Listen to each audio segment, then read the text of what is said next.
సరైనటువంటి పెట్టుబడి పెట్టినప్పటికీ కూడా దానికి సంపాదన రానటువంటి పరిస్థితి రోజుల్లో మనం చూస్తే ఎంతో మంది రైతులు నిరాశతో ఉంటున్నట్లుగా మనం చూస్తాం. అయితే మనం కనుక గమనిస్తే హిజ్కియా అనేటువంటి వ్యక్తి సర్వ ప్రయత్నాలలో వృద్ధి పొందాడు. ఏ ప్రయత్నానికి పూనుకొనినా అతడు వర్ధిల్లాడు. ఈరోజు నీవు నేను కూడా వర్ధిల్లాలనేది దేవుని యొక్క ఆశ. ఈరోజు నీవు కూడా ఏ ప్రయత్నము చేసినా ఆ ప్రయత్నములో సఫలపరచబడాలని, ఏ కార్యాన్ని తలపెడుతున్నా ఆ కార్యములన్నిటిలో దేవుడు తన సఫల్యతని చూడాలని దేవుడు ఆశపడుతున్నాడు. హల్లెలూయా. హిజ్కియా వలె మనము కూడా మారాలి.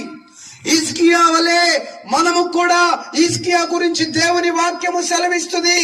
ఈ హిజ్కియా అంట ఇతనికి మరణకరమైనటువంటి వ్యాధి వచ్చినప్పుడు, మరణకరమైనటువంటి రోగము హిజ్కియాకి సంభవించినప్పుడు యెషయా అనేటువంటి ఒక ప్రవక్త, యెషయా అనేటువంటి ఒక దేవుని సేవకుడు ఆ రోజు హిజ్కియా వద్దకు వెళ్ళాడు.